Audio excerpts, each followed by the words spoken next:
ಸಿರಿ ನ್ಯೂಸ್ಗೆ ಸ್ವಾಗತ. ನಾನು ಅಮೃತ ಶ್ರೀಕಂಠ. ದೇಶದ ಕೆಲ ಭಾಗಗಳಲ್ಲಿ ವಿವಾದ ಸೃಷ್ಟಿಸಿದ್ದ 3 ಕೃಷಿ ಕಾನೂನುಗಳನ್ನು ಹಿಂಪಡೆಯುವುದಾಗಿ ಪ್ರಧಾನಿ ನರೇಂದ್ರ ಮೋದಿ ಘೋಷಿಸಿದ್ದಾರೆ. ಗುರುನಾನಕ್ ಜಯಂತಿ ಹಿನ್ನೆಲೆಯಲ್ಲಿ ಪ್ರಧಾನಿ ನರೇಂದ್ರ ಮೋದಿ ಅವರಿಂದು ದೇಶವನ್ನು ಉದ್ದೇಶಿಸಿ ಮಾತನಾಡಿದರು. ಎಲ್ಲ 3 ಕೃಷಿ ಕಾನೂನುಗಳನ್ನು ರದ್ದುಗೊಳಿಸಲು ಸರ್ಕಾರ ನಿರ್ಧರಿಸಿದೆ. ನಾವು ಒಳ್ಳೆಯ ಉದ್ದೇಶದಿಂದ ಈ ಕಾನೂನುಗಳನ್ನು ತಂದಿದ್ವಿ, ಆದರೆ ಸಂಪೂರ್ಣ ರೈತರ ಅನುಕೂಲಕ್ಕಾಗಿ ನಾವು ಪ್ರಯತ್ನಿಸಿದ್ರು ಅದನ್ನ ಕೆಲವು ರೈತರಿಗೆ ವಿವರಿಸಲು ಸಾಧ್ಯವಾಗಲಿಲ್ಲ. ಹಾಗಾಗಿ ನಾವು ಎಲ್ಲ 3 ಕೃಷಿ ಕಾನೂನುಗಳನ್ನು ರದ್ದುಗೊಳಿಸಲು ನಿರ್ಧರಿಸಿದ್ದೇವೆ ಅಂತ ಹೇಳಿದ್ದಾರೆ. ಈ ತಿಂಗಳ ಅಂತ್ಯದಲ್ಲಿ ಆರಂಭವಾಗಲಿರುವ ಸಂಸತ್ ಅಧಿವೇಶನದಲ್ಲಿ ಈ 3 ಕೃಷಿ ಕಾನೂನುಗಳನ್ನು ರದ್ದುಗೊಳಿಸುವ ಸಾಂವಿಧಾನಿಕ ಪ್ರಕ್ರಿಯೆಯನ್ನ ಪೂರ್ಣಗೊಳಿಸುತ್ತೇವೆ ಅಂತ ಹೇಳಿದ್ದಾರೆ.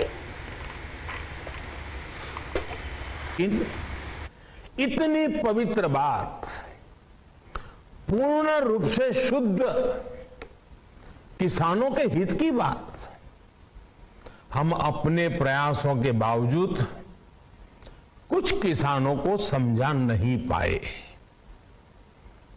भले ही किसानों का एक वर्ग ही विरोध कर रहा था, लेकिन फिर भी ये हमारे लिए महत्वपूर्ण था. कृषि अर्थशास्त्रियों ने, वैज्ञानिकों ने, प्रगतिशील किसानों ने भी उन्हें कृषि कानूनों के महत्व को समझाने का भरपूर प्रयास भी किया. हम पूरी विनम्रता से, खुले मन से उन्हें समझाते रहे. अनेक माध्यमों से व्यक्तिगत और सामूहिक बातचीत भी लगातार होती रही. हमने किसानों की बातों को, उनके तर्क को समझने में भी कोई कोर कसर बाकी नहीं छोड़ी. कानून के जिन प्रावधानों पर उन्हें ऐतराज था, सरकार उन्हें बदलने के लिए भी तैयार हो गई. 2 साल तक हमने इन कानूनों को सस्पेंड करने का भी प्रस्ताव दिया. इसी दौरान ये विषय माननीय सर्वोच्च न्यायालय के पास भी चला गया.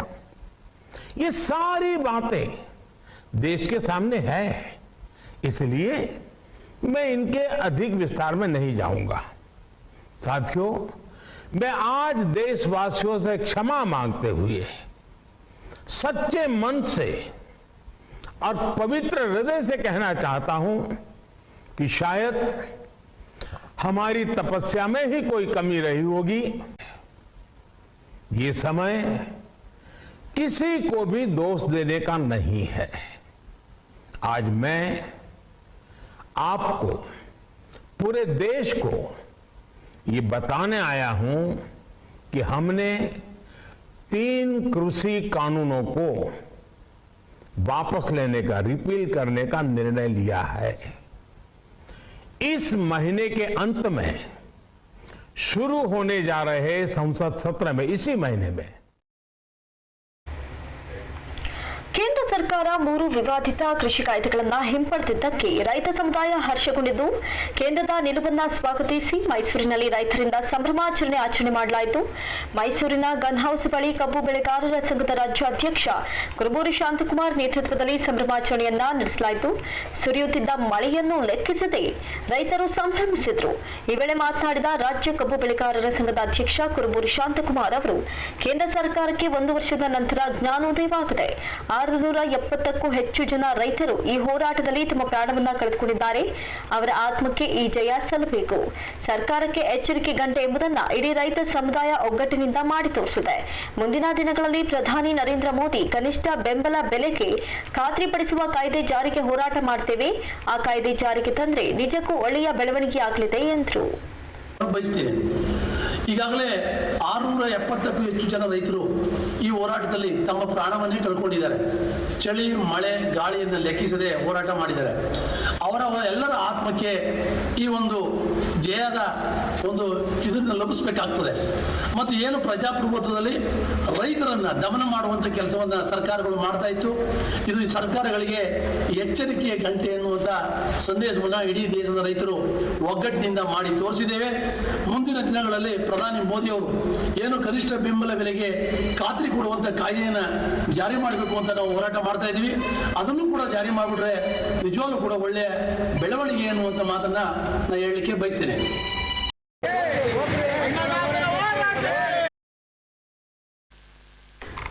ಕೇಂದ್ರ ಸರ್ಕಾರ 3 ವಿವಾದಿತ ಕೃಷಿ ಕಾಯ್ದೆಗಳನ್ನು ದಿಢೀರ್ ವಾಪಸ್ಸು ಪಡೆದಿರುವುದು ಸ್ವಾಗತಾರ್ಹವಾಗಿದೆ ಅಂತ ರೈತ ಸಂಘದ ರಾಜ್ಯಾಧ್ಯಕ್ಷ ಬಡಗಲ್ಪುರ ನಾಗೇಂದ್ರ ಹೇಳಿದ್ದಾರೆ. ಈ ಕುರಿತು ಮೈಸೂರಿನ ಪತ್ರಕರ್ತರ ಭವನದಲ್ಲಿ ಸುದ್ದಿಗೋಷ್ಠಿ ನಡೆಸಿ ಮಾತನಾಡಿದ ಅವರು, ಕೇಂದ್ರ ಸರ್ಕಾರ ಕಾಯ್ದೆಗಳನ್ನು ವಾಪಸ್ ಪಡೆಯಲಿದೆ ಎಂಬ ಬಗ್ಗೆ 1.5 ತಿಂಗಳ ಹಿಂದೆಯೇ ನಮಗೆ ಸುಳಿವು ಸಿಕ್ಕಿದ್ದು, ನಿನ್ನೆಯವರೆಗೂ ಕೃಷಿ ಕಾಯ್ದೆಗಳು ಜನಪರವಾಗಿವೆ ಎನ್ನುತ್ತಿದ್ದ ಬಿಜೆಪಿ ಇಂದು ಏಕಾಏಕಿ ಕಾಯ್ದೆಗಳನ್ನು ಯಾಕೆ ವಾಪಸ್ ಪಡೆಯಿತು ಅಂತ ಪ್ರಶ್ನಿಸಿದರು. ಕೇಂದ್ರದ ಮಾದರಿಯಲ್ಲಿ ರಾಜ್ಯ ಸರ್ಕಾರವು ರೈತ ವಿರೋಧಿ ಕಾಯ್ದೆಗಳನ್ನು ಹಿಂದಕ್ಕೆ ಪಡಿಬೇಕು. ಎಪಿಎಂಸಿ ತಿದ್ದುಪಡಿ ಕಾಯ್ದೆ, ಭೂ ಸುಧಾರಣೆ ತಿದ್ದುಪಡಿ ಕಾಯ್ದೆ ಸೇರಿದಂತೆ ರೈತ ವಿರೋಧಿ ಕಾಯ್ದೆಗಳನ್ನು ರಾಜ್ಯ ಸರ್ಕಾರ ಹಿಂದಕ್ಕೆ ಪಡಿಬೇಕು. ಅಲ್ಲಿಯವರೆಗೂ ರೈತ ಸಂಘಟನೆಗಳ ಹೋರಾಟ ಮುಂದುವರಿಯಲಿದೆ ಎಂದರು. ನಿರಂತರವಾಗಿ ನಾವು ಹೋರಾಟವನ್ನು ಮುಂದುವರಿಸೋಕ್ಕೆ ನಾವು ಸ್ಪಷ್ಟವಾಗಿದ್ದೀವಿ. 26ಕ್ಕೆ NH ಬಂದಂತೆ ಇತ್ತು. ಈ ಹಿನ್ನೆಲೆಯಲ್ಲಿ ಏನು ಮಾಡಬೇಕು ಅನ್ನೋದ್ರ ಬಗ್ಗೆ ಸಾಯಂಕಾಲ 3 ಗಂಟೆಗೆ ನಾವು ತುರ್ತು ಮೀಟಿಂಗನ್ನು ಆನ್ಲೈನ್ ಮುಖಾಂತರ ಸೇರಿ ಇನ್ನು ಮುಂದಿನ ಚಳುವಳಿ 26 ಚಳುವಳಿ ಬಗ್ಗೆ ಒಂದು ಸ್ಪಷ್ಟ ನಿರ್ಧಾರವನ್ನು ಮಾಡ್ತೀವಿ. ರಾಜಕೀಯ ಇಕ್ಕಟ್ಟು ಆತಂಕ ಕೆಲಸ ಮಾಡಿದೆ, ಭಯ ಖಂಡಿತ. ನಾನು ಹೇಳಬೇಕು ಅಂತ ಹೊರಟಿದ್ದೆ, ಪ್ರಶ್ನೆ ಕೇಳೋದು ಒಳ್ಳೆಯದಾಯಿತು. ಈಗ ಒಂದು ಚುನಾವಣೆಯಲ್ಲಿ ಕಳೆದ ಚುನಾವಣೆ ವಿಧಾನಸಭೆ ಉಪಚುನಾವಣೆಗಳು, ಪಾರ್ಲಿಮೆಂಟ್ ಉಪಚುನಾವಣೆಗಳಲ್ಲಿ BJP ಹಿನ್ನಡೆಯಾಗಿದೆ. 15 ದಿನದಿಂದ ನಡೆದಂಥ ಬಂದಂಥ ರಿಸಲ್ಟಲ್ಲಿ ಹರಿಯಾಣದಲ್ಲಿ ಮುಖ್ಯಮಂತ್ರಿ ಆದಿಯಾಗಿ ಯಾರೂ ಕೂಡ BJP ಸರ್ಕಾರದ ಮಂತ್ರಿಗಳು ಹಳ್ಳಿಗಳು ಬರೋಕ್ಕೆ ಅವಕಾಶ ಕೊಟ್ಟಿಲ್ಲ ಚಳುವಳಿಗಾರರು. ಪಂಜಾಬ್ನಲ್ಲಿ BJP ಪಕ್ಷಕ್ಕೆ ಗ್ರಾಮ ಪಂಚಾಯತಿ ಚುನಾವಣೆಯಲ್ಲಿ ಯಾವುದೇ ಒಬ್ಬ ಸದಸ್ಯನೂ ಅರ್ಜಿ ಹಾಕಿಲ್ಲ. ಈ ಥರ ವಾತಾವರಣ ಆಗಿದೆ. ಇದು ರಾಜಕೀಯವಾಗಿ ಗಂಡಾಂತರ ಆಗುತ್ತೆ, ನಮಗೆ ಭಾಳ ಹಿನ್ನಡೆ ಆಗುತ್ತೆ ಅನ್ನೋದು ಮನದಟ್ಟಾಗಿ ನರೇಂದ್ರ ಮೋದಿಯವರು ಮುಂಬರುವ ಚುನಾವಣೆಯ ದೃಷ್ಟಿಯಲ್ಲಿ ಇಟ್ಕೊಂಡೆ ಇದು ವಾಪಸ್ ಪಡೆದಿದ್ದಾರೆ. ಅದು ಚಳುವಳಿಯೂ ಕೂಡ ರಾಜಕೀಯಕ್ಕೆ ಕಟ್ಟಿಗೆ ಸಿಕ್ಕಿಸಿದೆ, ಅದು ಕೂಡ ಯಶಸ್ಸು. ಮೋರ್ಚಾ 541 ಸಂಘಟನೆಗಳು ಡೀಸೆಲ್ ಬೆಲೆ ಆದಾಗ ಪ್ರಮುಖವಾಗಿ ಯೋಗೇಂದ್ರ ಯಾದವ್, ರಾಕೇಶ್ ಟಿಕಾಯಿತು, ದರ್ಶನ್ ಪಾಲು ಇದ್ರ ಬಗ್ಗೆ ರಿಯಾಕ್ಷನ್ನು ಕೊಟ್ಟಿದ್ದಾರೆ. ಅಲ್ಲಲ್ಲಿ ಚಳುವಳಿಗಳನ್ನು ಮಾಡಿರುವಂಥದ್ದು ನೋಡಿದ್ದೀವಿ. ಕರ್ನಾಟಕದ ಸಂಯುಕ್ತ ಹೋರಾಟನೂ ಹಾಕೊಂಡಿದ್ದೀವಿ. ನಾವು 26 ನ್ಯಾಷನಲ್ ಬಂದಲ್ಲಿ ಡೀಸೆಲ್ಲು ಪೆಟ್ರೋಲು ದುಬಾರಿ ಆಗಿರೋಂಥದ್ದು ಅಲ್ವಾ, ಇದ್ರ ವಿಚಾರನೂ ಕೂಡ ನಾವು ಒಂದು ಪ್ರಮುಖವಾದ ಭಾಗದಲ್ಲಿ ಬಿದ್ದು ಫೋಕಸಿಂಗ್ ಪಾಯಿಂಟ್ ಆಗಿರಲಿಲ್ಲ 3 ಕೃಷಿ ಜೊತೆಗೆ. ಇನ್ನು ಮುಂದೆ ನಮ್ಮ ಹೋರಾಟ ದೇಶದ ಖಾಸಗೀಕರಣ ವ್ಯವಸ್ಥೆ, ದೇಶದಲ್ಲಿ ಸಾಮಾನ್ಯ ಜನರ ಜೋಬು ಕೈ ಆಗ್ತಿರುವಂಥ ವ್ಯವಸ್ಥೆ, ಇಡೀ ಜನರಲ್ಲಿ ದೇಶಕ್ಕೆ ನಮ್ಮ ಸಾಮಾನ್ಯ ಜನಕ್ಕೆ ಎದುರಾಗಿರುವಂಥ ಎಲ್ಲ ಸಂಕಷ್ಟಗಳ ವಿರುದ್ಧ ಸಂಘಟನಾ ಹೋರಾಟ ಮುಂದುವರಿತಿದೆ. ರಾಜಕೀಯ ಕಾರಣ ನಿಜವಾಗಿ ಈ ಚಳವಳಿಯಿಂದ ಏನಾಗಿದೆ ಅಂದರೆ, ನಾವು ಹೇಳಿದ್ದು ಗೆದ್ದರೆ ದೇಶ ಗೆಲ್ಲುತ್ತೆ, ಸೋತ್ರೆ ದೇಶ ಸೋಲುತ್ತೆ, ಮಾಡು ಅಥವಾ ಮಡಿ. 3ನೇದು ಹೇಳಿದ್ದು ನೀವು ವಾಪಸ್ ಪಡೀರಿ, ಇಲ್ಲ ಅಂತಂದರೆ ನಿಮ್ಮನ್ನೇ ನಾವು ಬದಲಾಯಿಸ್ತೀವಿ ಅಂತನ್ನೋದು ನಾವು ಶಪಥ ಮಾಡಿದ್ದು. ನಾವು ರಾಜಕೀಯವಾಗಿ ಕೂಡ ಪ್ರಬುದ್ಧ ಮಾನತೆಯಿಂದ ಮಾಡ್ತಿದ್ದು, ಅದು ಗಟಾರ ಸೇರಿಸುವಂಥ ತೀರ್ಮಾನ ಮಾಡಿ ಘೋಷಣೆ ಮಾಡಿದ್ದು. ಆ ಭಯ ಆತಂಕದಿಂದ ಇವರು ವಾಪಸ್ ತಗೊಂಡಿದ್ದಾರೆ. ಯಾವ ರೀತಿ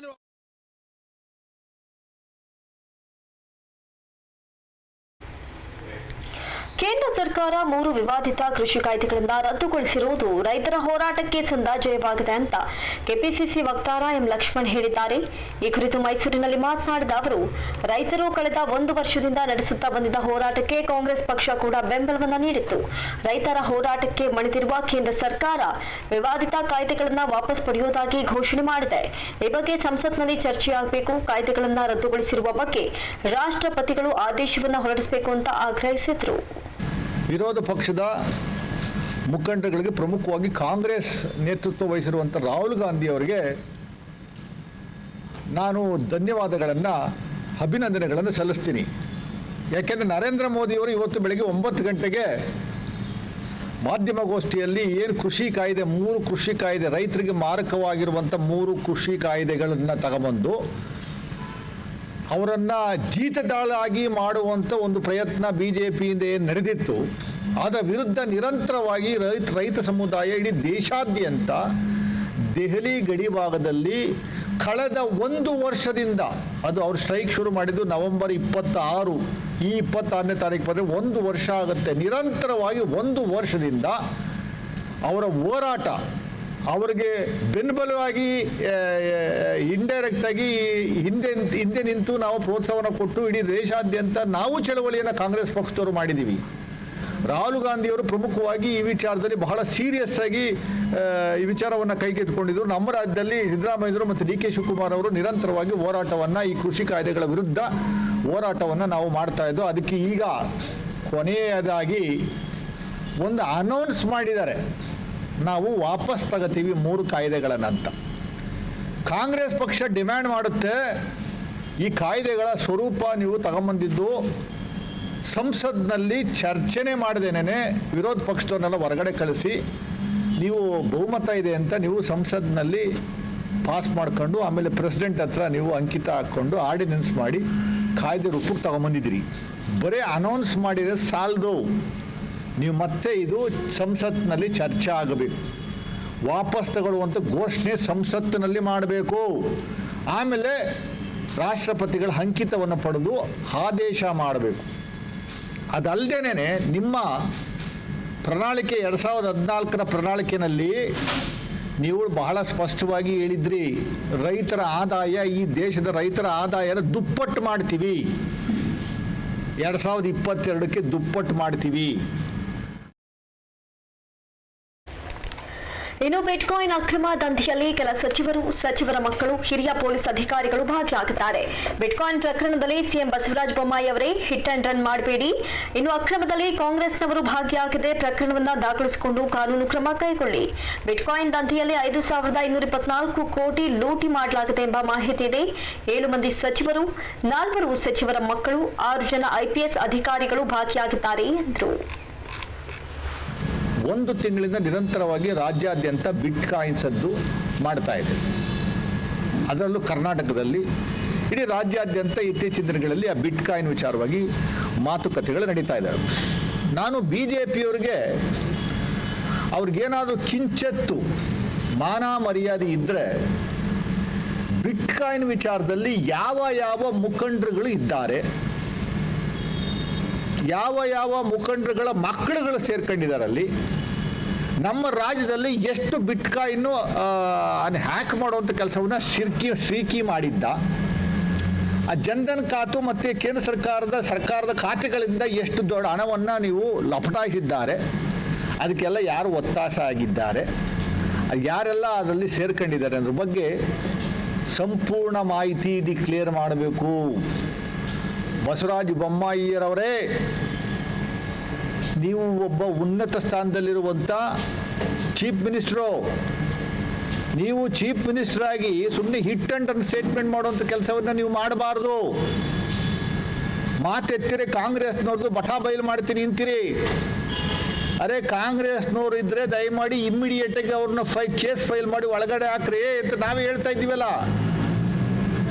ನಮಗಿರುವಂಥ ಮಾಹಿತಿ ಪ್ರಕಾರ ಅವನೇ ಅಫಿಡವಿಟ್ ಸಲ್ಲಿಕೆ ಮಾಡಿರುವಂಥ ಮಾಹಿತಿ ಪ್ರಕಾರ ಆ ಸಿರ್ಕಿನ ಉಪಯೋಗಿಸ್ಕೊಂಡು ಸುಮಾರು ಬಿಟ್ಕಾಯಿನ್ನಲ್ಲೇ 5,406 ಕೋಟಿ 5,224 ಕೋಟಿಯಷ್ಟು ಹಣವನ್ನು ಲಪಟಾಯಿಸಿದ್ದಾರೆ. ಕರ್ನಾಟಕ ರಾಜ್ಯದ ಪ್ರಮುಖ BJP ಮಂತ್ರಿಗಳು 7 ಜನ ಇದರಲ್ಲಿ ಇನ್ವಾಲ್ವ್ ಆಗಿದ್ದಾರೆ. 4 ಜನ ಮಂತ್ರಿಗಳ ಮಕ್ಕಳು ಇನ್ವಾಲ್ವ್ ಆಗಿದ್ದಾರೆ. 6 ಜನ IPS ಆಫೀಸರ್ಸ್ಗಳು ಇನ್ವಾಲ್ವ್ ಆಗಿದ್ದಾರೆ ಅನ್ನುವಂಥ ಮಾಹಿತಿ ನಮಗಿದೆ. 3 ವಿವಾದಾತ್ಮಕ ಕೃಷಿ ಕಾಯ್ದೆಗಳನ್ನು ಕೇಂದ್ರ ಸರ್ಕಾರ ದಿಢೀರ್ ತೆಗೆದುಕೊಂಡಂತಹ ಹಿನ್ನೆಲೆಯಲ್ಲಿ ಕೇಂದ್ರದ ನಿಲುವನ್ನು ಸ್ವಾಗತಿಸಿ ಮೈಸೂರಿನಲ್ಲಿ ಕಾಂಗ್ರೆಸ್ ಪಕ್ಷದಿಂದ ಸಂಭ್ರಮಾಚರಣೆ ಆಚರಿಸಲಾಯಿತು. ಮೈಸೂರಿನ ರಾಮಸ್ವಾಮಿ ವೃತ್ತದಲ್ಲಿ ಮಾಜಿ ಶಾಸಕ MK ಸೋಮಶೇಖರ್ ನೇತೃತ್ವದಲ್ಲಿ ಸಿಹಿ ಹಂಚುವ ಮೂಲಕ ಸಂಭ್ರಮಾಚರಣೆ ಮಾಡಲಾಯಿತು. ಎತ್ತಿನ ಗಾಡಿಗಳನ್ನ ಏರಿ ರೈತರ ಪರ ಜೈಕಾರ ಕೂಗಿದ ಕಾಂಗ್ರೆಸ್ ನಾಯಕರು ಹಾಗೂ ಕಾರ್ಯಕರ್ತರು ಕೇಂದ್ರ ಸರ್ಕಾರದ ನಿರ್ಧಾರವನ್ನು ಸ್ವಾಗತಿಸಿದರು.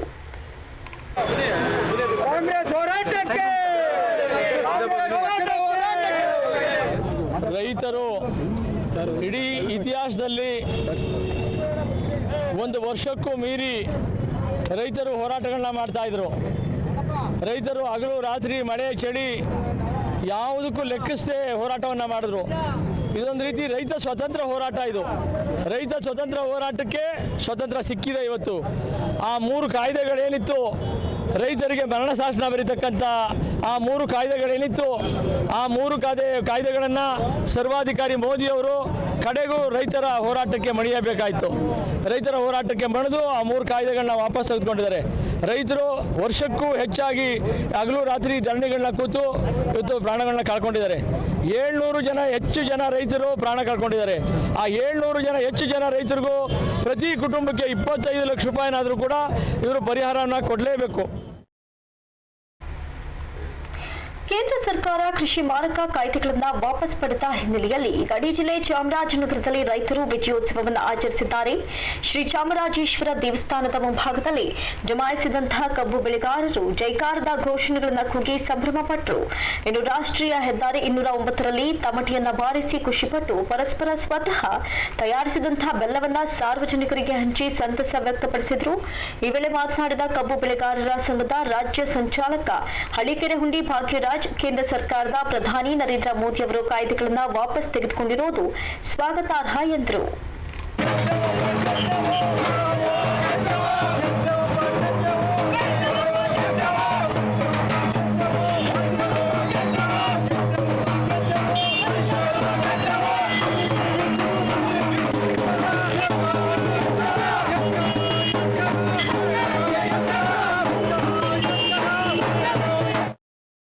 ನಿರಂತರವಾಗಿ ದೆಹಲಿ ಮತ್ತು ದೇಶದ ಎಲ್ಲ ಕಡೆಯೂ ಕೂಡ ರೈತರಿಗೆ ಮಾರಕವಾದಂಥ 3 ಕೃಷಿ ಮಸೂದೆಗಳನ್ನು ಕೇಂದ್ರ ಸರ್ಕಾರ ಸುಗ್ರೀವಾಜ್ಞೆ ಮುಖಾಂತರ ತಂದಿರತಕ್ಕಂಥ ವಾಪಸ್ ಪಡಿಬೇಕು ಅಂತೇಳಿ ಉಗ್ರವಾದಂಥ ಚಳುವಳಿಯನ್ನು ಮಾಡ್ತಾ ಇದ್ವಿ.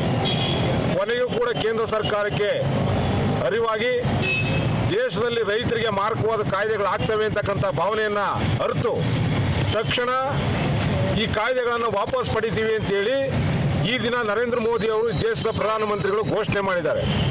ಅದರಲ್ಲೂ ಕೂಡ ಘೋಷಣೆ ಆಗಿರ್ತಕ್ಕಂಥದ್ದು ಘೋಷಣೆಯಾಗಿ ಉಳಿಬಾರ್ದು. ಮುಂದೆ ಬರ್ತಕ್ಕಂಥ ಚಳಿಗಾಲದ ಅಧಿವೇಶನದಲ್ಲಿ ಇದನ್ನು ಮಂಡಿಸಿ ಈ ಕಾಯ್ದೆಗಳನ್ನು ಯಥಾಸ್ವರೂಪ ಏನಿತ್ತು ಅದನ್ನೇ ನಾವು ಕಾಪಾಡ್ತೇವೆ. ಯಾವುದೇ ಕಾರಣಕ್ಕೂ ರೈತರಿಗೆ ಮಾರಕವಾಗ್ತಕ್ಕಂಥ ಕಾಯ್ದೆಗಳನ್ನ ಮುಂದಿನ ದಿನಗಳಲ್ಲಿ ತರಲ್ಲ ಅಂತಕ್ಕಂಥ ಭರವಸೆಯನ್ನು ರೈತರಲ್ಲಿ ಮೂಡಿಸಬೇಕು. ಮತ್ತು ರೈತರು ಬೆಳೆದಂಥ ಬೆಳೆಗಳಿಗೆ ವೈಜ್ಞಾನಿಕವಾಗಿ ಮತ್ತು ಮಿನಿಮಮ್ ಸಪೋರ್ಟ್ ಪ್ರೈಸ್ ಬೆಂಬಲ ಬೆಲೆಯನ್ನು ತಕ್ಷಣ ಸರ್ಕಾರ ಘೋಷಣೆ ಮಾಡಬೇಕು ಅಂತೇಳಿ ನಾವು ನಿರಂತರವಾಗಿ ಅದನ್ನು ಕೂಡ ಜೊತೆಲಿ ಹೋರಾಟ ಮಾಡ್ತಾ ಇದ್ದೀವಿ. ಸುದ್ದಿ ಮುಂದುವರಿಯುತ್ತೆ, ಚಿಕ್ಕದೊಂದು ಬ್ರೇಕ್.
ಸಿರಿ ನ್ಯೂಸ್ಗೆ ಮತ್ತೊಮ್ಮೆ ಸ್ವಾಗತ.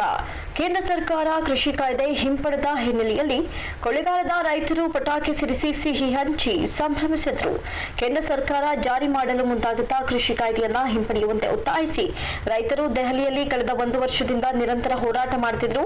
ಈ ಹಿನ್ನೆಲೆಯಲ್ಲಿ ರೈತರ ಬೇಡಿಕೆಗೆ ಒಪ್ಪಿ ಕೃಷಿ ಕಾಯ್ದೆಯನ್ನ ಹಿಂಪಡೆದ ಕೇಂದ್ರ ಸರ್ಕಾರದ ನಿರ್ಧಾರವನ್ನ ಸ್ವಾಗತಿಸಿದ ರೈತ ಸಂಘದ ಕಾರ್ಯಕರ್ತರು ಇಂದು ಕೊಳ್ಳೇಗಾಲ ಪಟ್ಟಣದಲ್ಲಿ ಪಟಾಕಿಯನ್ನ ಸಿಡಿಸಿ ಸಿಹಿ ಹಂಚಿ ಸಂಭ್ರಮಾಚರಣೆ ಆಚರಿಸಿದ್ದಾರೆ.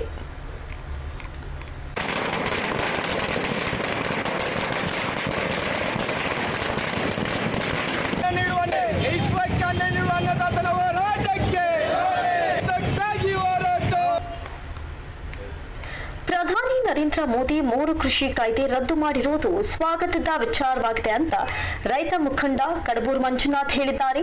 ಈ ಕುರಿತು ಗುಂಡ್ಲುಪೇಟೆಯಲ್ಲಿ ಮಾತನಾಡಿದ ಅವರು, ಇದಕ್ಕೆ ಕೂಡಲೇ ರಾಷ್ಟ್ರಪತಿ ಅಂಕಿತ ಹಾಡಬೇಕಾಗಿದೆ. ಕಳೆದ 1 ವರ್ಷದಿಂದ ನಡೆಯುತ್ತಿರುವ ಹೋರಾಟದಲ್ಲಿ 700 ಜನ ರೈತರು ಪ್ರಾಣವನ್ನ ಕಳೆದುಕೊಂಡಿದ್ದಾರೆ. ಪ್ರತಿಯೊಬ್ಬ ರೈತನಿಗೆ 25 ಲಕ್ಷ ಪರಿಹಾರ ನೀಡಬೇಕು. ರೈತರ ಮೇಲೆ ಅವಹೇಳನಕಾರಿ ಹೇಳಿಕೆ ನೀಡಿರುವ ಬಿಜೆಪಿ ಪಕ್ಷದ ಮುಖಂಡರು ತಕ್ಷಣ ಕ್ಷಮೆ ಯಾಚಿಸಬೇಕು ಅಂತ ಆಗ್ರಹಿಸಿದ್ರು. ಏನು ಸರ್ಕಾರದ ಪ್ರತಿನಿಧಿಗಳು ಹೇಳಿಕೆಯನ್ನು ಕೊಟ್ಟಿದ್ದಾರೆ, ಆ ಹೇಳಿಕೆಗೆ ಕ್ಷಮೆಯನ್ನು ಕೇಳಬೇಕು.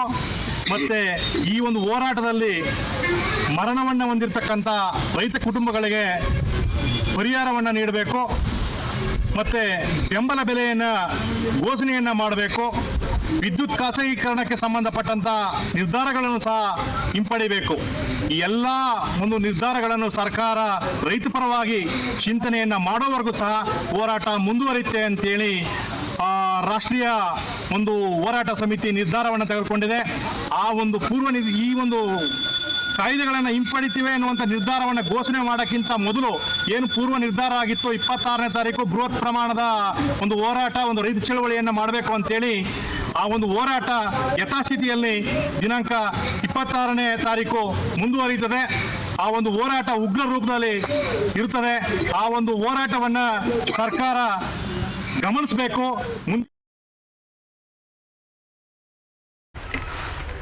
ನಿರಂತರ ಮಳೆ ಸುರಿಯುತ್ತಿರುವ ಹಿನ್ನೆಲೆಯಲ್ಲಿ ಮೈಸೂರಿನ ಮಂಡಿ ಮೊಹಲ್ಲಾದಲ್ಲಿ ಮನೆಯೊಂದು ಕುಸಿದಿದೆ. ನಿರಂತರ ಮಳೆಯಿಂದಾಗಿ ಕುಸಿದು ಬಿದ್ದಿದ್ದ ಮನೆಯ ಅವಶೇಷಗಳಡಿಯಲ್ಲಿ ಸಿಲುಕಿದ್ದ 5ರನ್ನ ರಕ್ಷಿಸುವಲ್ಲಿ ಅಗ್ನಿಶಾಮಕ ಸಿಬ್ಬಂದಿಗಳು ಯಶಸ್ವಿಯಾಗಿದ್ದಾರೆ. ಸುಮಾರು 1.5 ಗಂಟೆ ಕಾಲ ಕಾರ್ಯಾಚರಣೆ ನಡೆಸಿದ ಸಿಬ್ಬಂದಿಗಳು 5ರನ್ನು ಸಹ ರಕ್ಷಣೆ ಮಾಡಿದ್ದಾರೆ. ಮೊದಲನೇ ಮಹಡಿಯಲ್ಲಿ ಸಿಲುಕಿದ್ದ ಮಹದೇವರಾವ್, ನಾಗರತ್ನ, ಅಕ್ಷಯ್, ಪೃಥ್ವಿ ಹಾಗೂ ವೃದ್ಧೆ ನೀಲಮ್ಮ ಬಾಯಿಯನ್ನ ರಕ್ಷಣೆ ಮಾಡಿದ್ದಾರೆ.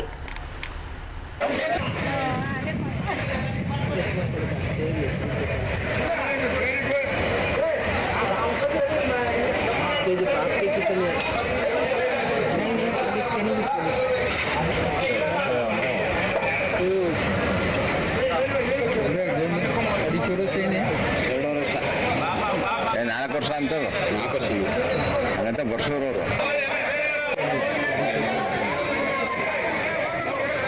ಹಿಡಿಯೋಕ್ಕಾಗಲ್ಲ.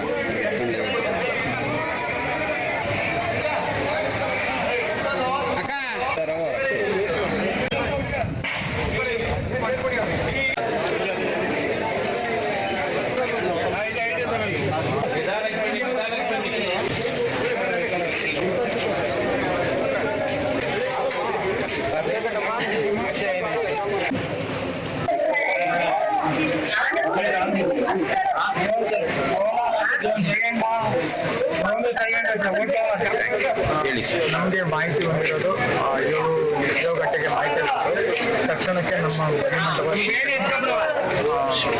ನಮ್ಮ ಸರಸ್ವತಿ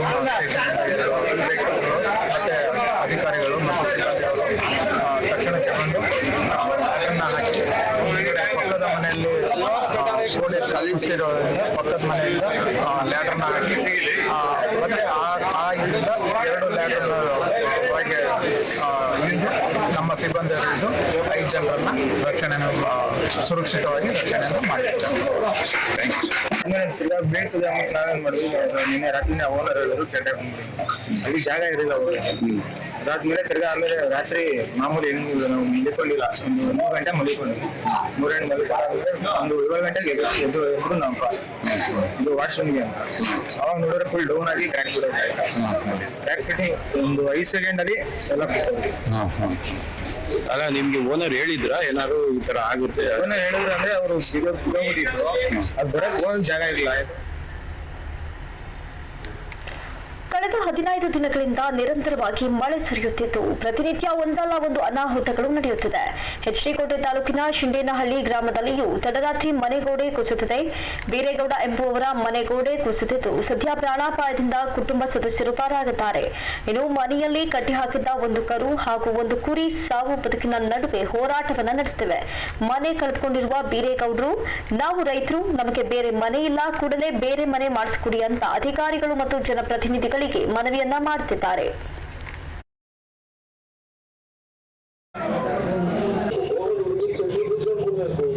ಇದು ಅವ್ರು ನಿಲ್ಸ್ಕೊಬಿಡೋದು ಫುಲ್ಲು ಗೋಡೆ ಕುರಿ ಮತ್ತು ಹಸು ಮೇಲೆ ಬಿದ್ದುಬಿಡೋದು. ಈಗ ಏನಾಗೈತೆ ಮನೆ? ಅದೇ ಗೋಡೆ ಕುಸ್ತೋಗೈತೆ ಮಳೆಯಿಂದ. ನೀವು ಎಷ್ಟು ಜನ ಇದ್ರಿ ಮನೆಯಲ್ಲಿ? ನಾವು 4 ಜನ. ಯಾವ್ದು ಗೇಟ್ ಆಗಿದೆ? ಒಂದು ಕುರಿ ಮತ್ತು ಒಂದು ಕರು. ಅದೇ ಏನಾಗ್ಬೇಕಂತ ಕೇಳ್ಕೊತೀರಿ? ಈಗ ಅದಕ್ಕೆ ಪರಿಹಾರ ಕೊಟ್ಬಿಡ್ಬೇಕು. ಗೋಡೆ ಕಟ್ಸ್ಕೊಡ್ಬೇಕು, ಅದನ್ನು ಮನೆ ಆಗ್ಬೇಕಂತ ಕೇಳ್ಬೇಕು. ಯಾರಿಗೆ ಇರೋದೇ ವಾಸಕ್ಕೆ ಅದೇ ಮನೆ ಜನ. ಮೈಸೂರಿನಲ್ಲಿ ಮಳೆ ಅವಾಂತರ ಸೃಷ್ಟಿ ಮಾಡಿದ್ದು ಕಂಡು ಕಾಣದಂತಿರುವ ಅಧಿಕಾರಿಗಳು ಹಾಗೂ ಜನಪ್ರತಿನಿಧಿಗಳಿಗೆ ಕನ್ನಡಪರ ಹೋರಾಟಗಾರ ಫುಲ್ ಕ್ಲಾಸ್ ತೆಗೆದುಕೊಂಡಿದ್ದಾರೆ. ಕನ್ನಡಪರ ಹೋರಾಟಗಾರ ಅಧಿಕಾರಿಗಳು ಜನಪ್ರತಿನಿಧಿಗಳಿಗೆ ಮಾತಿನಲ್ಲೇ ಜಾಡಿಸಿದ್ದು, ನಿಮಗೆ ಹಾವಾದ್ರೂ ಕಚ್ಚಬಾರ್ದ, ಚೇಳಾದ್ರೂ ಕುಟುಕಬಾರ್ದ ಅಂತ ಆಕ್ರೋಶವನ್ನ ವ್ಯಕ್ತಪಡಿಸಿದ್ದಾರೆ. ಮೈಸೂರಿನ ನೂತನ ಜಿಲ್ಲಾಧಿಕಾರಿಗಳ ಕಚೇರಿ ಮುಂಭಾಗದ ರಸ್ತೆಯಲ್ಲಿ ಮಳೆ ನೀರು ಹೊಳೆಯಂತೆ ಹರಿಯುತ್ತಿದ್ದು, 100 ಕೋಟಿ ವೆಚ್ಚದಲ್ಲಿ ನಿರ್ಮಾಣವಾಗಿರುವ ರಸ್ತೆಯ ಅವ್ಯವಸ್ಥೆಗೆ ಇದೀಗ ಆಕ್ರೋಶ ವ್ಯಕ್ತವಾಗಿದೆ. ನೀರಿನ ಬಿಲ್ ಕಟ್ಟಿಲ್ಲ, ಕರೆಂಟ್ ಬಿಲ್ ಕಟ್ಟಿಲ್ಲ, ಹೆಲ್ಮೆಟ್ ಹಾಕಿಲ್ಲ ಅಂತ ದಂಡ ವಿಧಿಸುವ ಸರ್ಕಾರ ಇದೀಗ ಮಣ್ಣು ತಿಂತಿದ್ಯಾ ಅಂತ ಆಕ್ರೋಶವನ್ನು ಹೊರಹಾಕಿದ್ದಾರೆ. ಇನ್ನು ಭಗವಂತ ಪುನೀತ್ ರಾಜ್ಕುಮಾರ್ ಕರೆದುಕೊಳ್ಳುವ ಬದಲು ಪಾಲಿಕೆ ಅಧಿಕಾರಿಗಳು, ಎಂಎಲ್ಎ, ಎಂಪಿಗಳು ಪಾಲಿಕೆ ಸದಸ್ಯರನ್ನ ಕರೆದುಕೊಳ್ಳಬಾರ್ದಾ ಅಂತ ಆಕ್ರೋಶವನ್ನ ವ್ಯಕ್ತಪಡಿಸಿದ್ದಾರೆ. ಸದ್ಯ ಈ ವಿಡಿಯೋ ಇದೀಗ ಸೋಷಿಯಲ್ ಮೀಡಿಯಾದಲ್ಲಿ ಸಖತ್ ವೈರಲ್ ಪಡೆದುಕೊಳ್ಳುತ್ತಿದೆ. ಯಾವ ರೀತಿ ಇದೆ ಪರಿಸ್ಥಿತಿ? ಈ ತರ ಇದೆ ನೋಡಿ. ಎಷ್ಟು ಹೊಸ ಜಿಲ್ಲಾಧಿಕಾರಿಗಳ ಕಚೇರಿ ಇದು ನೋಡಿ. ಜಿಲ್ಲಾಧಿಕಾರಿ ಕಚೇರಿ ಇದು, ಹೊಸ ಜಿಲ್ಲಾಧಿಕಾರಿ ಕಚೇರಿ, ಸಿದ್ದರಾಮಯ್ಯನವರು ಉದ್ಘಾಟನೆ ಮಾಡಿದ ಕಚೇರಿ ಇದು ನೋಡಿ. ನಾವೇನಾರಿ ಭಯವು ನಮಗೆ ರೋಸ್ ಹೋಗ್ಬಿಟ್ಟಿದೆ, ಹೋರಾಟ ಮಾಡಿ ಮಾಡಿ ರೋಸ್ ಹೋಗ್ಬಿಟ್ಟಿದೆ. ಪ್ರಾಮಾಣಿಕರ ಜೊತೆಲಿ, ಹೋರಾಟಗಾರರ ಜೊತೆಲಿ, ಪ್ರಾಮಾಣಿಕರ ಜೊತೆಲಿ ಜನನು ಕರಾಟಾಗಿ ಬರ್ತಾ ಇಲ್ಲ. ಬಾಡು ಬಾಟ್ಲಿಗೆ ಇನ್ನೂ ಸಾಯ್ತಾ ಇದ್ರು. ಒಳ್ಳೆ ಸಮುದ್ರ ಆಗೋಗೈತಿ. ಈಗ ಯಾರು ಈ ಕೆಲಸ ಮಾಡಿದ್ ಗುತ್ತಿಗೆದಾರ ಯಾರು? ಅವ್ನ ಮನೆ ಹಾಳಾಗ ಇಂಜಿನಿಯರ್ ಯಾರು? ನೋಡಿ ಜನ ನೋಡಿಲಿ, ನೋಡಿ ಬಸ್ಗಳು ಹೋಯ್ತವೆ. ಅಯ್ಯೋ ಭಗವಂತ ಭಗವಂತ ನೋಡಿ. ಸೈಕಲ್ ಅವ್ನು ಹೋಯ್ತವನೆ. ನೋಡಿ ನೋಡಿ, ನೀವೇ ನೋಡ್ರಪ್ಪ, ನೋಡ್ಯಪ್ಪಲ್ಲಿ ನೋಡ್ರಿ. ನೋಡಿ ಯಾರ ಫ್ಯಾಮಿಲಿ ಹೋಗಿ ಬಿದ್ರೆ ಅವ್ರ ಮನೆ, ಅವ್ರ ಸಂಸಾರಕ್ಕೆ ಯಾರು ದಿಕ್ಕು? ಯಾರು ದಿಕ್ಕು ಹೇಳಿ? ನೋಡಿ ನೋಡಿ, ಈಗ ಮಾಡಿ ರಸ್ತೆ 1-1.5 ವರ್ಷ ಆಗಿಲ್ಲ, 100 ಕೋಟಿ ವ್ಯಯ ಮಾಡವ್ರೆ. ನೋಡಿ ನೀರು ಯಾವ ರೀತಿ ನಿಂತ್ಕೊಂಡೈತೆ. ಈ ದೇಶದ ಮತದಾರ ಯಾವ ರೀತಿ ಹೋಗ್ಬೇಕು? ನೀವು ಏನ್ರಪ್ಪ, ನಾವೇನ್ ಅನ್ಬೇಕ್ರಪ್ಪ? ನಿಮ್ಗೆ ಯಾವ್ದ್ರಲ್ಲಿ ಹೊಡಿಬೇಕು ಹೇಳಿ? ನಿಮ್ಗೆ ಯಾವ್ದ್ರಲ್ಲಿ ಹೊಡಿಬೇಕು? ಈ ತರ ಎಲ್ಲ ಹಣ ಗುಳುಮ್ ಮಾಡ್ಬೇಕಾ? ನೀವು ಜನಗಳ ದುಡ್ಡು ಈ ರೀತಿ ಎಲ್ಲ ತಿನ್ಬೇಕಾ? ನೋಡಿ ಮಹಿಳೆಯರು ಹೋಯ್ತಾ ಇದಾರೆ, ಮಕ್ಕಳನ್ನ ಕರ್ಕೊಂಡು ಹೋಯ್ತಾ ಇದಾರೆ. ಮಿನಿಮಮ್ 1 ಅಡಿ ನೀರು ನಿಂತ್ಕೊಂಡಿದೆಯಲ್ಲ. ಈ ಹೊಸ ರೋಡಲ್ಲಿ ನೀರು ಹೋಗಕ್ಕೆ ಯಾವ ರೀತಿ ಜಾಗ ಮಾಡಿದಿರ ನೀವು ರಸ್ತೆ ಮಾಡಿದಿರಲ್ಲ, ಈ ರೀತಿ ಇಷ್ಟೊಂದು ಹಣ ವ್ಯಯ ಮಾಡಿ ರಸ್ತೆ ಮಾಡಿದಿರಲ್ಲ, ನೀರು ಹೋಗಕ್ಕೆ ನೀವು ಜಾಗ ಮಾಡಿಲ್ವಲ್ಲ. ಇಂಜಿನಿಯರು ಹೊಟ್ಟೆಗೆ ಅನ್ನ ತಿಂತಾನೋ ಮಣ್ಣು ತಿಂತಾನೋ ಇಂಜಿನಿಯರು. ನೋಡಿ ಹೋಗಕ್ಕಾಗಲ್ಲ. ಮುಂದೆ ಜಾಸ್ತಿ ನೀರು ಬರ್ತಿದೆ. ನೋಡಿ ಮಹಿಳೆಯರೆಲ್ಲ ಹೋಗ್ತಾ ಇದಾರೆ. ಇಲ್ಲಾಂದ್ರೆ ಮೋಟ್ರ್ ಕಿತ್ಕೊಂಡು ಹೋಗೋಂಥ ಸರ್ಕಾರ ಈಗೇನು ಮಣ್ಣು ತಿಂತಾ ಇದೆಯಾ? ಅನ್ನ ತಿಂತಲ್ವ ನೀವು? ಹೊಟ್ಟೆಗೆ ಅನ್ನ ತಿಂತಲ್ವ ನಿಮ್ಗೆ? ನೀವೇನು ಪ್ರಾಮಾಣಿಕರ? ನೀವು ಯಾತಿಗೆ ನಮ್ಮನ್ನ ಆಳ್ಬೇಕಂಗಾದ್ರೆ? ನೀವು ಯಾವ ಯೋಗ್ಯತೆ ಮೇಲೆ ನಮ್ಮನ್ನ ಆಳ್ಬೇಕು? ನೋಡಿ. ನೂತನ ಜಿಲ್ಲಾಧಿಕಾರಿ ಚಾರುಲತಾ ಸೋಮಲ್ ಅವರು ಗಡಿ ಜಿಲ್ಲೆ ಚಾಮರಾಜನಗರದ ಕೊಳ್ಳೇಗಾಲ ಪಟ್ಟಣಕ್ಕೆ ಭೇಟಿ ನೀಡಿ ಮಳೆಯಿಂದ ಹಾನಿಗೆ ಒಳಗಾದ ಪ್ರದೇಶಗಳನ್ನು ವೀಕ್ಷಣೆ ಮಾಡಿದ್ದಾರೆ. ಕೊಳ್ಳೇಗಾಲ ಪಟ್ಟಣದ ಚಿಕ್ಕರಂಗನಾಥ ಕೆರೆ, ಸರ್ ಕಾಟನ್ ಚಾನಲ್ ಹಾಗೂ ಡಾಕ್ಟರ್ ರಾಜ್ಕುಮಾರ್ ರಸ್ತೆಯಲ್ಲಿ ಹಾನಿಯಾಗಿರುವ ಪ್ರದೇಶಗಳನ್ನು ವೀಕ್ಷಿಸಿದ್ರು. ಸರ್ ಕಾಟನ್ ಚಾನಲ್ ಕಾಮಗಾರಿಯನ್ನ ಒತ್ತುವರಿ ಮಾಡಿಕೊಂಡಿರುವುದನ್ನು ತೆರವುಗೊಳಿಸಬೇಕು, ಶೀಘ್ರದಲ್ಲಿ ಕಾಮಗಾರಿ ಪೂರ್ಣಗೊಳಿಸಿ ಅಂತ ಅಧಿಕಾರಿಗಳಿಗೆ ಜಿಲ್ಲಾಧಿಕಾರಿ ಚಾರುಲತಾ ಸೂಚನೆಯನ್ನ ನೀಡಿದರು. ಈ ವೇಳೆ ಹಲವು ಇಲಾಖೆಯ ಅಧಿಕಾರಿಗಳು ಉಪಸ್ಥಿತರಿದ್ದರು.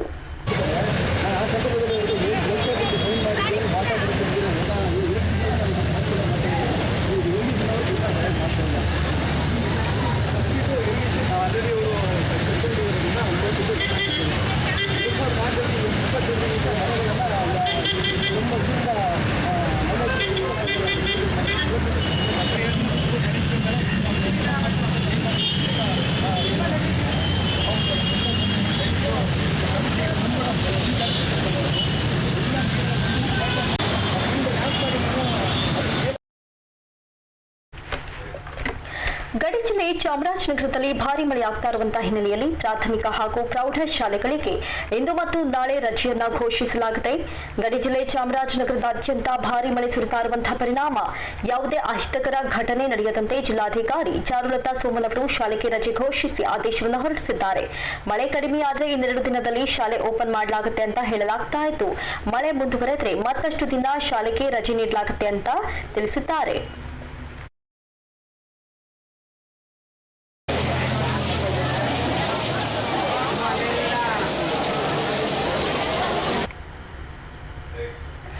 ಮಂಡ್ಯ ಜಿಲ್ಲೆ ಚಾಮರಾಜನಗರದಲ್ಲಿ ಭಾರಿ ಮಳೆಯಾಗ್ತಾ ಇರುವಂತಹ ಪರಿಣಾಮ ಕೊಳ್ಳೇಗಾಲದ ಸರ್ ಕಾಟನ್ ಕಾಲುವೆ ಹಾಗೂ ಇಂದಿರಾ ಗಾಂಧಿ ಬಡಾವಣೆ ಸಂಪೂರ್ಣ ಜಲಾವೃತವಾಗಿದೆ. ಪರಿಣಾಮ ಕಾಲೋನಿಯಲ್ಲಿದ್ದ ಮನೆಗಳಿಗೆ ಮಳೆ ನೀರು ನುಗ್ಗಿದ್ದು ಮನೆ ತುಂಬಾ ತುಂಬಿರುವ ನೀರು ನೋಡಿ ನಿವಾಸಿಗಳು ಕಣ್ಣೀರಿಡುತ್ತಿದ್ದಾರೆ. ಸ್ಥಳಕ್ಕೆ ಬಂದ ನಗರಸಭಾ ಆಯುಕ್ತರು ಹಾಗೂ ವಾರ್ಡ್ ಸದಸ್ಯರ ಮೇಲೆ ನಿವಾಸಿಗಳು ಆಕ್ರೋಶ ವ್ಯಕ್ತಪಡಿಸಿದ್ದು, ವಾರ್ಡ್ ಸದಸ್ಯ ಮನೋಹರ್ ಹಾಗೂ ಆಯುಕ್ತರನ್ನ ತೀವ್ರ ತರಾಟೆಗೆ ತೆಗೆದುಕೊಂಡಿದ್ದಾರೆ. ಇನ್ನು ಕೂಡಲೇ ಸಮಸ್ಯೆ ಬಗೆಹರಿಸುವಂತೆ ನಿವಾಸಿಗಳು ಒತ್ತಾಯ ಮಾಡಿದ್ದಾರೆ.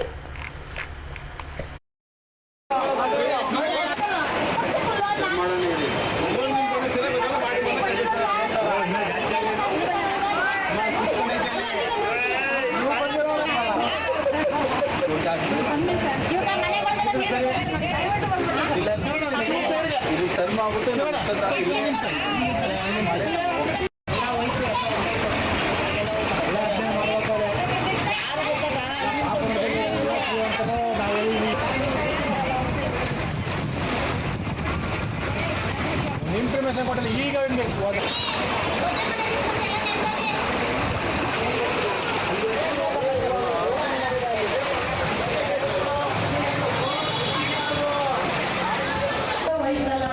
ಮೂರು ದಿನ ನಿದ್ದೆ ಮಾಡಿಲ್ಲ.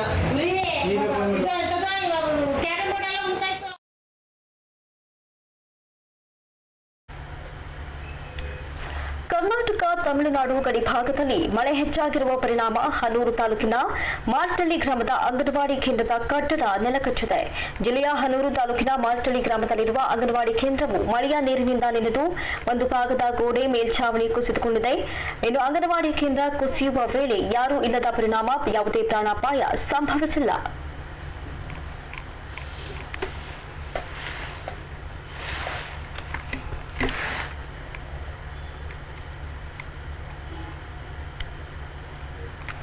ಮಳೆಯ ನರ್ತನಕ್ಕೆ ತಾಳಬೆಟ್ಟ ಹಾಗೂ ಪೊನ್ನಾಚಿ ಮಾರ್ಗ ಮಧ್ಯೆ ಮರಗಳು ಹಾಗೂ ವಿದ್ಯುತ್ ಕಂಬಗಳು ಧರೆಗುರುಳಿದ ಪರಿಣಾಮ ಸಂಚಾರಕ್ಕೆ ತೊಡಕು ಉಂಟಾದಂತಹ ಘಟನೆ ಜರುಗಿದೆ.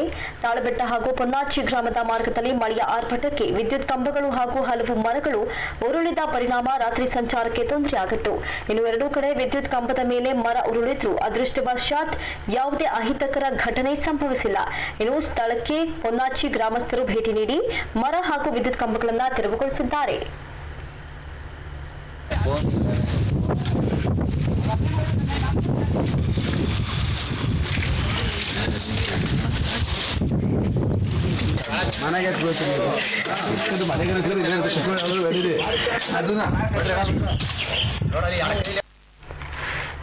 Akash education institute Mysuru branch ವತಿಯಿಂದ ಟಾಪರ್ಸ್ ಟಾಕ್ ಶೋ ಎಂಬ ಕಾರ್ಯಕ್ರಮವನ್ನು ಆಯೋಜನೆ ಮಾಡಲಾಗಿತ್ತು. ಮೈಸೂರಿನ ಕಲಾಮಂದಿರದಲ್ಲಿ ಹಮ್ಮಿಕೊಂಡಿದ್ದ ಕಾರ್ಯಕ್ರಮಕ್ಕೆ ಆಕಾಶ್ ಎಜುಕೇಷನಲ್ ಸರ್ವಿಸ್ ಲಿಮಿಟೆಡ್ನ ದಕ್ಷಿಣ ವಲಯ ಪ್ರಾದೇಶಿಕ ನಿರ್ದೇಶಕ ಧೀರಜ್ ಕುಮಾರ್ ಮಿಶ್ರಾ ಅವರು ದೀಪ ಬೆಳಗಿಸುವ ಮೂಲಕ ಚಾಲನೆ ನೀಡಿದರು. ಕಾರ್ಯಕ್ರಮದಲ್ಲಿ ನೀಟ್ ಹಾಗೂ ಜೆಇಇ ಟಾಪರ್ಗಳಿಗೆ ಇನ್ಸ್ಟಿಟ್ಯೂಟ್ ವತಿಯಿಂದ ನೆನಪಿನ ಕಾಣಿಕೆಯನ್ನು ನೀಡಿ ಗೌರವಿಸಲಾಯಿತು. ಕಾರ್ಯಕ್ರಮದಲ್ಲಿ ಆಕಾಶ್ ಎಜುಕೇಷನ್ ಇನ್ಸ್ಟಿಟ್ಯೂಟ್ನ ಶಿಕ್ಷಕರಿಗೂ ಕೂಡ ನೆನಪಿನ ಕಾಣಿಕೆಯನ್ನು ನೀಡಿ ಗೌರವಿಸಲಾಯಿತು.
ನೀಟ್ ಪರೀಕ್ಷೆಯಲ್ಲಿ ದೇಶಕ್ಕೆ 5ನೇ ರ್ಯಾಂಕ್ ಹಾಗೂ ಜೆಇಇಯಲ್ಲಿ ರಾಜ್ಯಕ್ಕೆ ಟಾಪರ್ ಆಗಿರುವ ಮೇಘನ್ರಿಗೂ ಕೂಡ ನೆನಪಿನ ಕಾಣಿಕೆ ನೀಡಿ ಸನ್ಮಾನಿಸಲಾಯಿತು.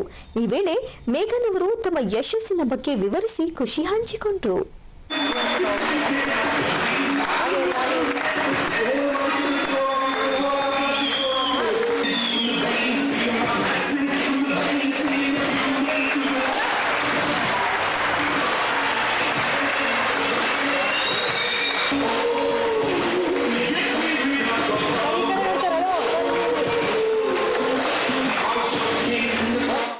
It was the toughest period for students and teachers. ಈಗ ಮನೇಲಿ ನಿಜವಾಗ್ಲೂ ಯಾವುದೇ ಮೋಟಿವೇಶನ್ ಇರ್ತಿರ್ಲಿಲ್ಲ, ಡೈರೆಕ್ಟ್ ಆಗಿ ಟೀಚರ್ ಮುಂದೆ ಇರ್ತಿರ್ಲಿಲ್ಲ, ಸ್ಟೂಡೆಂಟ್ ಇರ್ತಿರ್ಲಿಲ್ಲ. ಸೊ ನಮಗೆ ಗೊತ್ತಾಗ್ತಿರ್ಲಿಲ್ಲ ಏನ್ ಮಾಡಬೇಕು ಅಂತ. So I have not left even one of the web series of Amazon friend. So ತುಂಬಾ ಡಿಸ್ಟ್ರಾಕ್ಷನ್ಸ್ ಇರೋದು ಗೊತ್ತಾಗ್ತಿರ್ಲಿಲ್ಲ. I applied lot of schedules, lot of time tables, ನನ್ of them work for me. ಅದನ್ನೇ spoke to one of my mentors at Aakash, one of my teachers at Aakash. ಅವ್ರು ಹೇಳಿದಷ್ಟೇ, do you understand your day? Do you know how your body functions? Do you know the cycle of your body? That's why your schedule is changing. Please do put your own schedule. So what do I mean by that? He said, he advised me to just do a simple activity. One pocket diary. Keep a pocket diary and do everything. And write everything you do in a day. Everything. Right? Without an alarm, how early can you get up or how late can you get up? When do you get sleep? If you get sleep 5 times a day, note down the timings. When you feel hungry, what food makes you more sleepy, and many more things. So one ವಾರದಿಂದ activity ಮಾಡಿದಾಗ we find patterns. ನಮ್ದು patterns ಮಾಡ್ತಿದ್ರೆ ನಮ್ಮ ದಿನ actually ಹೇಗೆ ನಡೀತಾ ಇದೆ, ಹೇಗೆ ಸಾಗ್ತಾ ಇದೆ. ಸೊ ಈ ಪ್ಯಾಟರ್ನ್ ತಿಳ್ಕೊಂಡಾಗ we can easily experiment, we can easily get a schedule which works best for us. So am I logical up to this point? Yeah, a bit logical. So we can understand it, right? ಇನ್ನು ಕಾರ್ಯಕ್ರಮದಲ್ಲಿ ಮಾತನಾಡಿದ Akash educational service ಲಿಮಿಟೆಡ್ನ ದಕ್ಷಿಣ ವಲಯ ಪ್ರಾದೇಶಿಕ ನಿರ್ದೇಶಕ ಧೀರಜ್ ಕುಮಾರ್ ಮಿಶ್ರಾ ಅವರು, ಓರ್ವ ವ್ಯಕ್ತಿ ಗೆಲುವಿಗೆ ಅನೇಕ ದಾರಿಗಳಿವೆ. ನಮ್ಮ ದೇಶಕ್ಕೆ ಒಳ್ಳೆಯ ಡಾಕ್ಟರ್ ಹಾಗೂ ಎಂಜಿನಿಯರ್ ಬೇಕು ಅಂದ್ರೆ ನೀವೆಲ್ಲ ಕಠಿಣ ಶ್ರಮ ಪಡಬೇಕು. ಕೆಲ ಮಕ್ಕಳಿಗೆ ಓದಲು ಬರೆಯಲು ಯಾವುದೇ ಸೌಲಭ್ಯವಿಲ್ಲ, ಆದ್ರೆ ನಿಮಗೆಲ್ಲ ಈ ಸೌಲಭ್ಯ ಸಿಕ್ಕಿದೆ. ಹೀಗಾಗಿ ಇದನ್ನ ನೀವು ಸದುಪಯೋಗ ಪಡಿಸಿಕೊಳ್ಳಿ ಅಂತ ವಿದ್ಯಾರ್ಥಿಗಳಿಗೆ ಕಿವಿಮಾತನ್ನ ಹೇಳಿದ್ರು. ಇನ್ನು ಈ ಕಾರ್ಯಕ್ರಮದಲ್ಲಿ Akash academy south head Chandan ಸೇರಿದಂತೆ ಮತ್ತಿತರರು ಭಾಗಿಯಾಗಿದ್ದರು. After 100% if selection is not yours, no problem, leave it, move ahead. I am not a doctor, I am living a good life. So many of us. But the problem is that we can't say eye to eye that I have given my 100%. The day you say this, you are not getting qualified, I will pat on your back, we will call you here for celebration even then. Because you gave your 100%. But till then, please don't stop. Don't waste this beautiful life, beautiful resources which you have got. Many people don't have it. Go one day out alone over a road, walk and see. Many kids are not having parents. They are lying orphan on the road. Many people don't have money to afford books. Many students are not going to the schools. You have got everything. You got parents, money, books, coaching, school, what not? Then why you are not utilizing it in the best possible way? We need more Kalams, we need more Newtons, we need more and more successful people in this world. World needs you. So let's give your 100%. I am going with this confidence that all of you are going to be rocking stars of NASU, will make us feel proud, will make your parents feel proud over your selections in the coming examination. Once again, thanks to the complete NASU team, academic and non-academic team. I thanks especially to the parents who have come here, the parents of all the selected students. This day is really remarkable. I can understand and relate with your feelings. My best wishes. ಬರುವ ಸೋಮವಾರ ಸಂತ ಶ್ರೇಷ್ಠ ಶ್ರೀ ಕನಕದಾಸರ 534ನೇ ಜಯಂತ್ಯೋತ್ಸವದ ಆಚರಣೆ ಮಾಡಲಾಗುತ್ತೆ.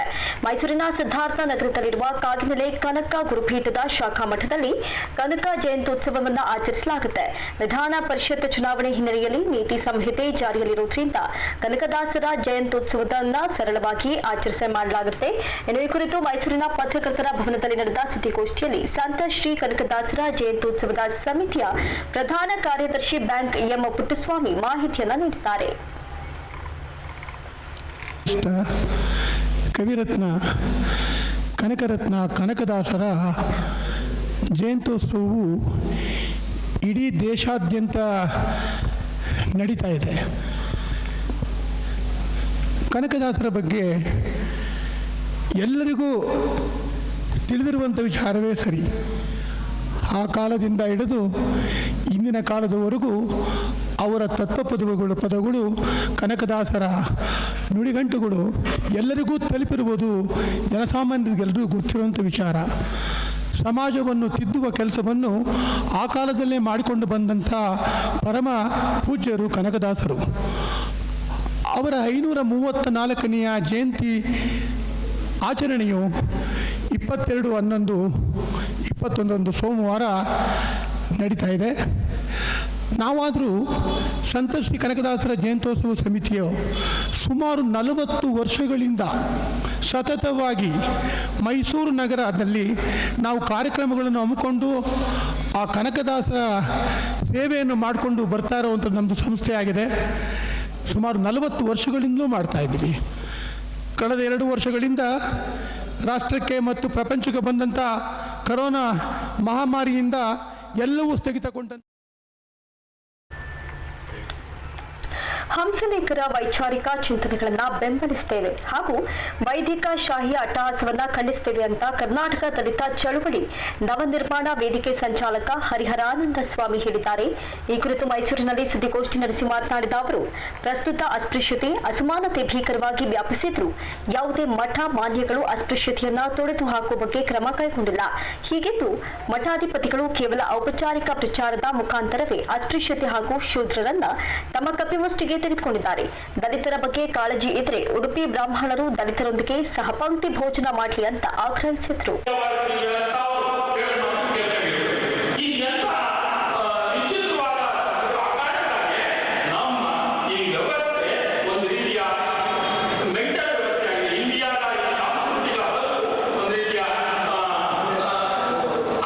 ಯಾವತ್ತು ನಾನು ಮೊದಲೇ ಹೇಳಿದಾಗೆ ಯಾವ ಕಾರಣಕ್ಕೂ ಇವರಿಗೆ ಜಾತಿಯ ಹೈರಾರ್ಕಿಯ ಹೊರತಾಗಿ ಬೇರೆ ಮನುಷ್ಯ ಕಾಣದೇ ಇಲ್ಲ. ಮನುಷ್ಯತ್ವಕ್ಕೆ ಬೆಲೆನೇ ಇಲ್ಲ. ಇಲ್ಲಿ ಜಾತಿಯ ಹೈರಾರ್ಕಿಗೆ ಬೆಲೆ.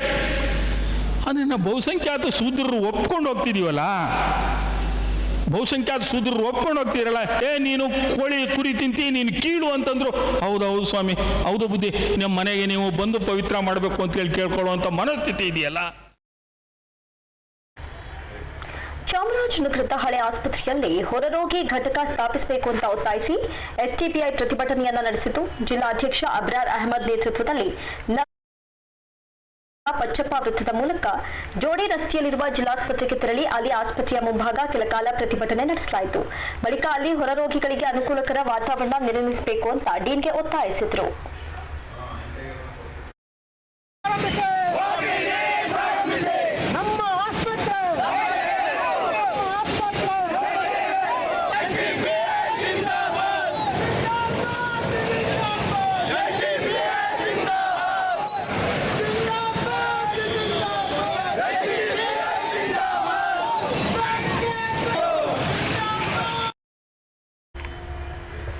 ಇವಷ್ಟೇವರೆಗಿನ ಪ್ರಮುಖ ಅಪ್ಡೇಟ್ಸ್. ನೆಕ್ಸ್ಟ್ ಟೈಮ್ ಇಷ್ಟೂರ ನಿರ್ಭೀತ ಸುದ್ದಿಗಾಗಿ ನೋಡ್ತಾ ಇರಿ ಸಿರಿ ಟಿವಿ.